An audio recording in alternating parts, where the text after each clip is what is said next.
Hello दोस्तों, स्वागत है आपका इस चैनल में। आज की कहानी का शीर्षक है हार की जीत।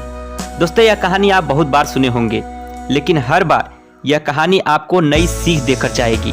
तो लास्ट तक बने रहिएगा वीडियो में, बहुत ही अच्छा लगेगा आपको। चलिए शुरुआत करते हैं। माँ को अपने बेटे और किसान को अपने लहलहाते खेत देखकर जो आनंद प्राप्त होता है, वही आनंद बाबा भारती को अपना घोड़ा देखकर आता था।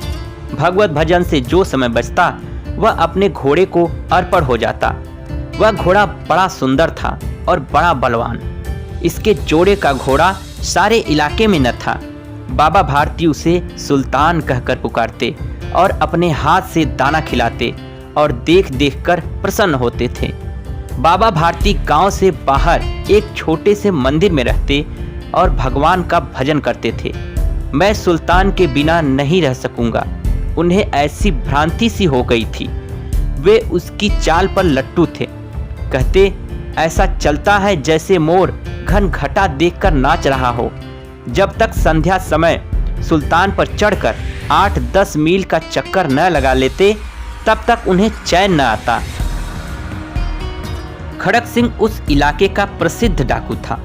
लोग उसका नाम सुनकर कांपते थे। होते होते सुल्तान की कीर्ति उसके कानों तक भी पहुंची। उसका हृदय उसे देखने के लिए अधीर हो उठा। वह एक दिन दोपहर के समय बाबा भारती के पास पहुंचा और नमस्कार करके बैठ गया। बाबा भारती ने पूछा, खड़क सिंह, क्या हाल है? खड़क सिंह ने सिर झुकाकर उत्तर दिया, आपकी दया है। कहो, कैसे आ गए? सुल्तान की चाह खींच लाई। विचित्र जानवर है, देखोगे तो प्रसन्न हो जाओगे। मैंने भी बड़ी प्रशंसा सुनी है। उसकी चाल तुम्हारा मन मोह लेगी। कहते हैं देखने में भी बड़ा सुंदर है।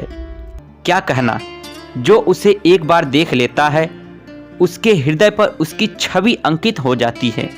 बहुत दिनों से अभिलाषा थी, आज उपस्थित हो सका हूँ। बाबा भारती और खड़क सिंह दोनों अस्तबल में पहुंचे। बाबा ने घोड़ा दिखाया घमंड से। खड़क सिंह ने घोड़ा देखा आश्चर्य से।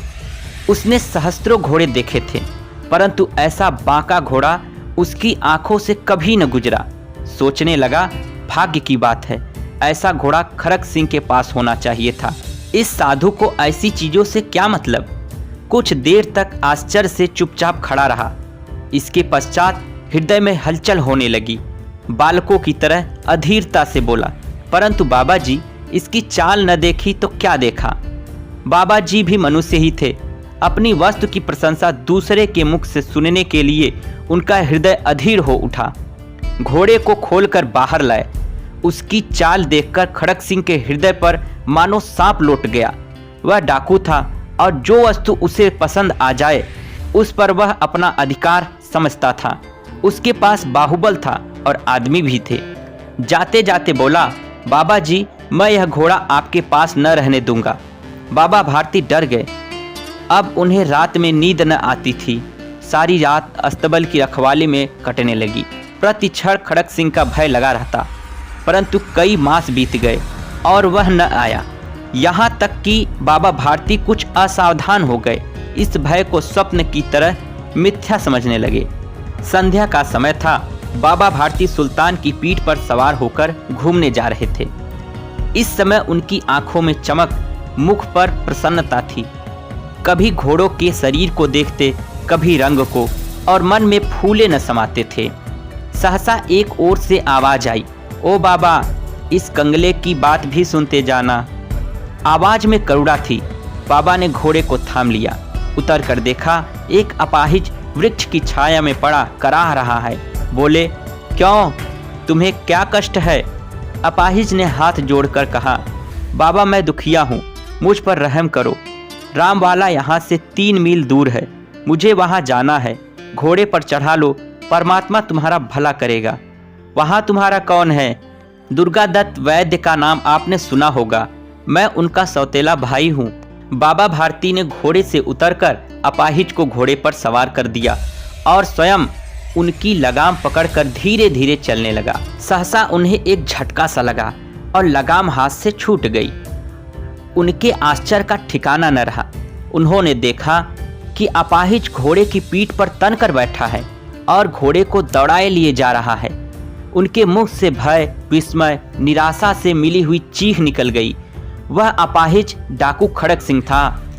बाबा भारती कुछ देर चुप रहे और उसके पश्चात कुछ निश्चय करके पूरे बल से चिल्लाकर बोले, जरा ठहर जाओ।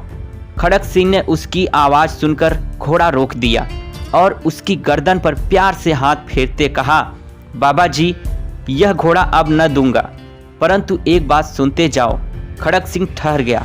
बाबा भारती ने कहा, यह घोड़ा तुम्हारा हो चुका है, मैं तुमसे इसे वापस करने के लिए नहीं कहूँगा, परंतु खड़क सिंह केवल एक प्रार्थना करता हूँ, उसे अस्वीकार न करना, नहीं तो मेरा दिल टूट जाएगा। बाबा जी आज्ञा दीजिए, मैं आपका दास हूँ, केवल यह घोड़ा न दूंगा। अब घोड़े का नाम न लो, मैं तुमको इसके विषय में कुछ न कहूँगा। मेरा प्रार्थना केवल यह है कि इस घटना को किसी के सामने प्रकट न करना। खड़क सिंह का मुंह आश्चर्य से खुला रह गया। उसका विचार था कि उसे इस घोड़े को लेकर वहां से भागना पड़ेगा, परंतु बाबा भारती ने स्वयं उससे कहा कि इस घटना को किसी के सामने प्रकट न करना, इससे क्या प्रयोजन सिद्ध हो सकता है। बाबा भारती ने उत्तर दिया, लोगों को यदि इस घटना का पता लग गया तो वे किसी दीन दुखी पर विश्वास नहीं करेंगे।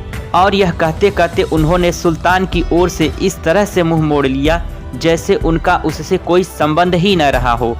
बाबा भारती चले गए, परंतु उनके शब्द खड़क सिंह के कानों में उसी प्रकार गूंज रहे थे। कैसे ऊंचे विचार है, कैसा पवित्र भाव है। उन्हें इस घोड़े से प्रेम था। उसे देखकर उनका मुंह फूल की तरह खिल जाता था। कहते थे, इसके बिना मैं न रह सकूंगा। इसकी रखवाली में वे कई रात सोए नहीं, भक्ति भजन न कर रखवाली करते रहे, परंतु आज उनके मुख पर दुख की रेखा तक नहीं दिखाई पड़ी। उन्हें केवल यह ख्याल था कि कहीं लोग दीन दुखियों पर विश्वास करना न छोड़ दें। ऐसा मनुष्य मनुष्य नहीं, देवता है। रात्रि के अंधकार में खड़क सिंह बाबा भारती के मंदिर पहुंचा। चारों ओर सन्नाटा था। आकाश में तारे टिमटिमा रहे थे। थोड़ी दूर पर गांव के कुत्ते भौंक रहे थे। मंदिर के अंदर कोई शब्द सुनाई नहीं देता था। वह धीरे धीरे अस्तबल के फाटक के पास पहुंचा। फाटक चौपट खुला था। किसी समय वहां बाबा भारती स्वयं लाठी लेकर पहरा देते थे, परंतु आज उन्हें किसी चोरी का या किसी डाके का भय न था। खड़क सिंह ने आगे बढ़कर सुल्तान को उसके स्थान पर बांध दिया और बाहर निकलकर सावधानी से फाटक बंद कर दिया। इस समय उसकी आंखों में नेकी के आंसू थे। रात्रि का तीसरा पहर बीत चुका था। चौथा पहर आरंभ होते ही बाबा भारती ने अपनी कुटिया से बाहर निकल ठंडे जल से स्नान किया। उसके पश्चात इस प्रकार जैसे कोई स्वप्न में चल रहा हो, उनके पांव अस्तबल की ओर बढ़े, परंतु फाटक पर पहुंचकर उनको अपनी भूल प्रतीत हुई। साथ ही घोर निराशा ने पांवों को मन भर का भारी बना दिया था। वे वहीं रुक गए। घोड़े ने अपनी स्वामी की पांवों की चाप को पहचान लिया और जोर से हिनहिनाने लगा। अब बाबा भारती आश्चर्य और प्रसन्नता से दौड़ते हुए अंदर घुसे और अपने प्यारे घोड़े के गले से लिपटकर इस प्रकार रोने लगे मानो कोई पिता बहुत दिन से बिछड़े हुए पुत्र से मिल रहा हो। वे बार बार उसकी पीठ पर हाथ फेरते, बार बार उसके मुंह पर थपकियां देते। घंटों उसके साथ समय बिताने के बाद अंत में वो बोले, अब कोई भी दीन दुखियों की सहायता से मुंह नहीं मोड़ेगा। अब कोई भी दीन दुखियों की सहायता से मुंह नहीं मोड़ेगा।